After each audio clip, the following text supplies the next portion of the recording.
Good morning, good afternoon, good evening. My name is Jason Williams, and I'm with my tag team partner Blake Castetter, and we are the Sunday Fun Day guys. Episode 2, Sunday Six Pack. That's right. Yeah, Where are we man. at now? This is episode 22 on the season. 22. Deuce, deuce. We're rolling, man. We are rolling. Speaking of rolling, look at your Sunday Six Pack, man. You got some guys on there this week. Some three guys that most likely went undrafted this year Right. in fantasy I, drafts. without a doubt. Without a doubt. Maybe Pierce late. Maybe. Maybe. But speaking of Pierce, Kick it off. Alec Pierce over 44 and a half receiving yards. This line opened up at 41 and a half. Mhm. So people must like this because DraftKings keeps moving that line. 41 to 44 and a half. I still like the over this week. If you listen to the fantasy episode, you'll know that I'm a big believer this week in Alec Pierce and what Pittsburgh does as a man coverage, cover one defense, leading opportunities for man on the outside. Pierce has covered 44 and a half in 5 of 6 games this year. Only week 1 against the Dolphins that he falls short, and he had 36 yards. Over the past 2 weeks, the Steelers have ranked 31st in DVOA against the pass. Watch out for the big play this week, maybe 2 on the outside. 1 or 2 catches covers this line for Easily. Alec Pierce. Yep, easily. You're on the Pierce train. I like it. Colts. My first pick of the Sunday Six Pack is JSN over 6.5 receptions against the Commanders at minus 140. Just give you the stats. The stats don't lie. Over the last 3 games, 37 targets, 24 catches, and well over 100 yards in each of those last 3 games. No reason to think things will change Sunday night against the Commanders, who give up the 9th most fantasy points to wide receivers. Oh, by the way, the magic number for JSN is 8, which is how many catches he's had the past 3 games. Again, nothing is a lock, but JSN in the over on catches this week seems to be good to me. And also his over for yards, just so if you're wondering, is 98.5. Whew. So I'm saying 6.5 over 6.5 receptions against the Commanders this week at minus 140 for JSN. He's having a year, man. Woo. Yep. When your over is 98 and a half yards and your receptions are 6.5, right. You have entered elite territory. Exactly.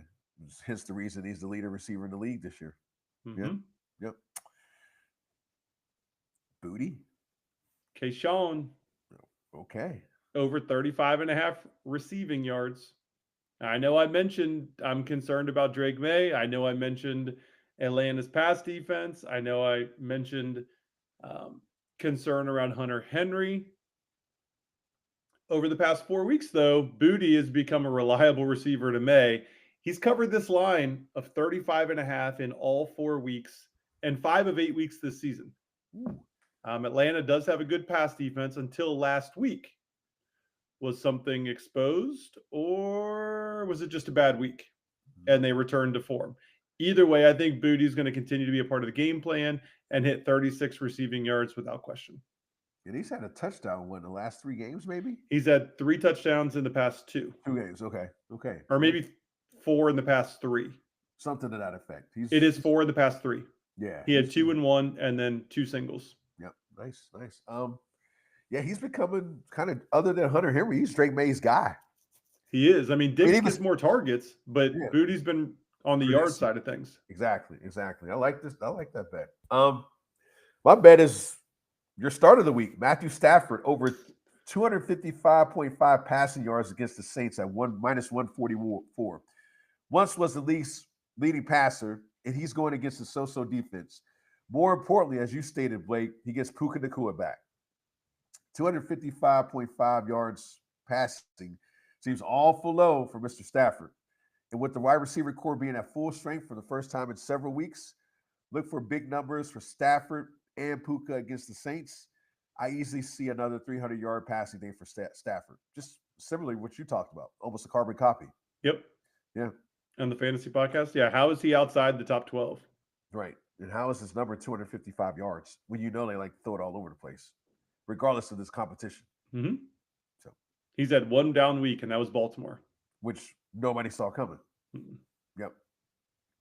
My last pick, number 3 of players that went undrafted in fantasy drafts, is Kamani Vidal, over 78.5 rushing yards at -110 on DraftKings. This is a combination of matchup and opportunity. The Titans have not been good against the run. Traditionally, they are. This year, they're not. 29th in defensive rush DVOA, 26th in rushing yards allowed per game. Should be a positive game script, meaning lots of totes for Vidal. Also, opportunity, Vidal has the backfield to himself. No Hampton, no Najee. Haskins is dealing with a hammy. Ooh. And 2 of his 3 games that he started, he's broke the century mark. So 78.5 rushing yards seems very feasible. He might have that in the first half. He might have that in the first half. I think he breaks the century mark again. I think so as well. Yeah. Again, who saw that coming? So I went and looked at, I saw it out that line, and I also saw it out the Kyle Manangai line. Yeah. It was How much? 73.5. Oh, And with not having much info, right. is he going to get all the touches? Right. How is he going to do? Like, how has he done as the leading rusher? Sure. I was Small sample that was size. not. I was thinking more like 55, 60. I would have been comfortable with. Yeah. Yeah. Not 73.5 yet. Yeah. That seems like an awful lot. But Vidal 78.5. Yeah. Seems like a bet you want to put your money on. The last bet for me is actually an over. And it's the Bengals versus the Bears at over 50.5 points minus 120. Well, we saw the Bengals last week against the Jets. Don't need to say anything about that. The Bengals and the Bears, Blake, rank 30th and 31st in passing touchdowns allowed.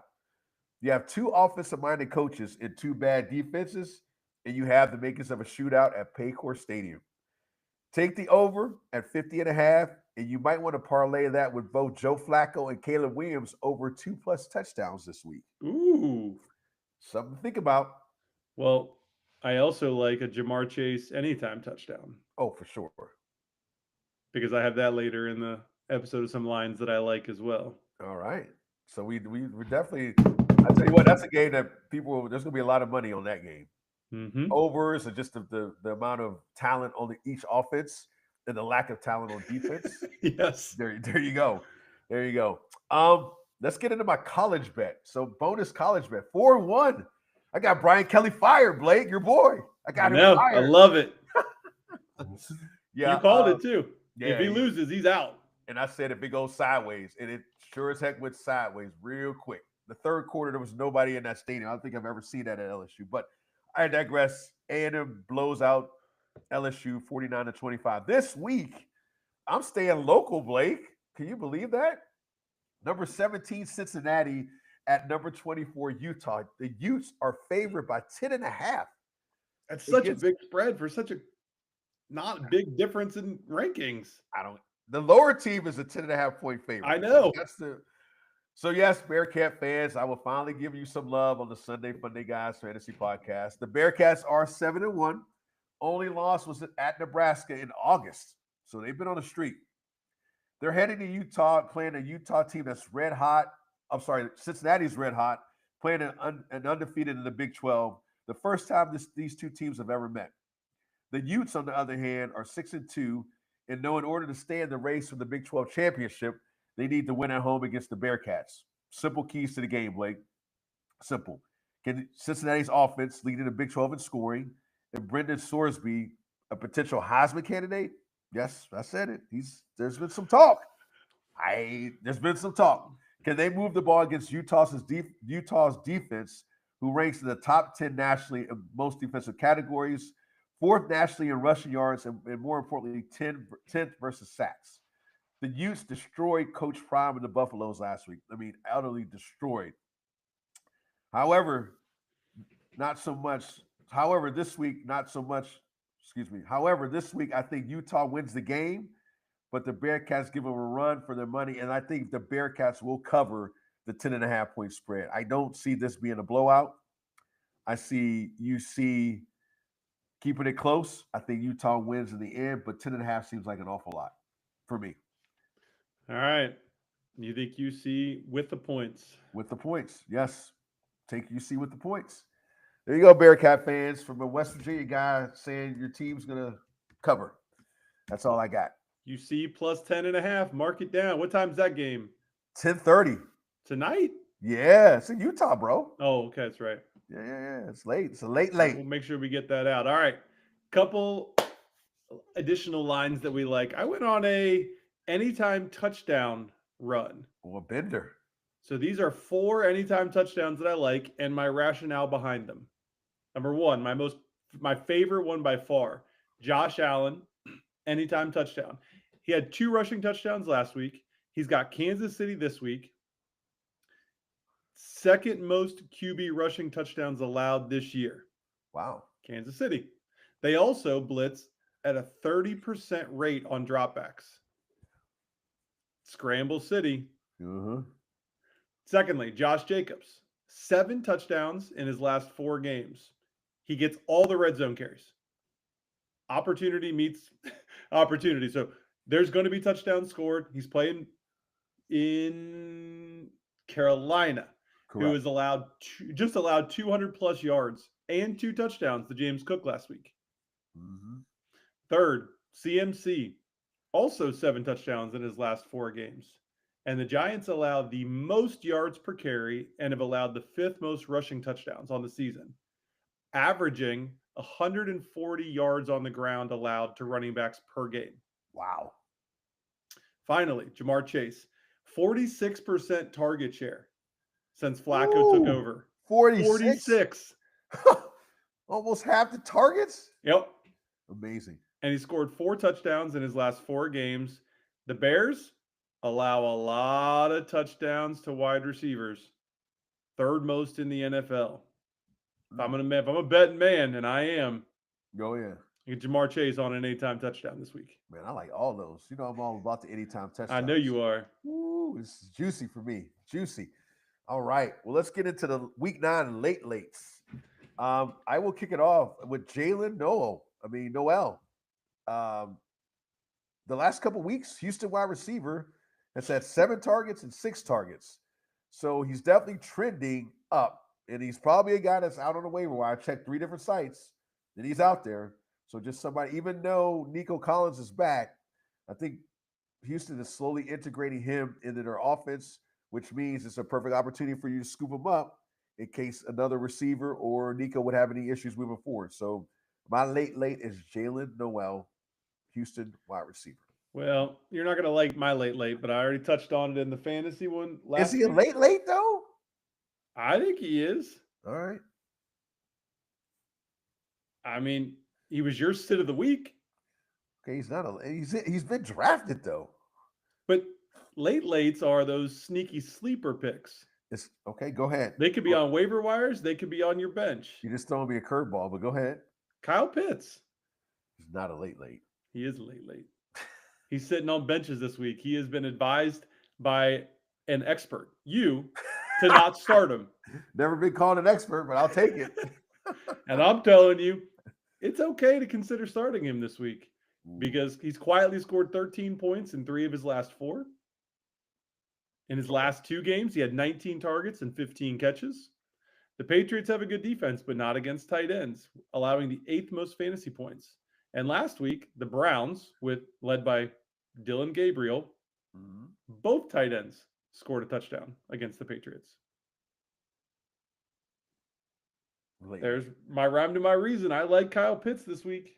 All right. Is he a top 5 tight end this week? You said outside the top 12, and I said inside. Okay. Is he a top 5? No. No. Okay. He's not top 5. All right, fair enough. I'm just asking. So based on your what's his ceiling? Like, how far can we go with Kyle Pitts? Yeah. Your ranking said he's not a start this week. He's a sit. Okay. Tight end outside of the top 12. So all right. I'm saying inside the top 12. Fair enough. Well, I guess we'll be watching that Atlanta New England game yeah. I'm sure I'll be getting texts from you. And then we got Hunter Henry too. Don't forget those. I know. Yeah, no. I'm saying we're tight. This was the wrong week to be tight end heavy. That should have been last week. I know. Oh well. Yeah, we'll keep celebrating the tight ends, even though last week was National Tight End Day. I But, did miss that parlay because Mark Andrews waited till this week to score a touchdown. I know you were close. And Mason 4 or Taylor, 5 Mason Taylor, yeah. at the Mason very Taylor, end. I know. very end. I thought about you, buddy. It was definitely it was tight. So moving forward, we know when tight end day happens, you might want to throw some money at the tight ends. Now, who? That's all debatable. But There was, I think, 11 or 12 tight ends that scored touchdowns that week. I believe it's so. Yep. Yep. And we had a bunch of them on buys last week too. Mm-hmm. So, yep. Anything else, my man? Nope. We're good. All right. Let's roll. There you have it, Fanatics. Our Sunday 6-pack for week number 9. Good luck and have yourself a great Sunday fun day. Sunday fun day, guys. Out.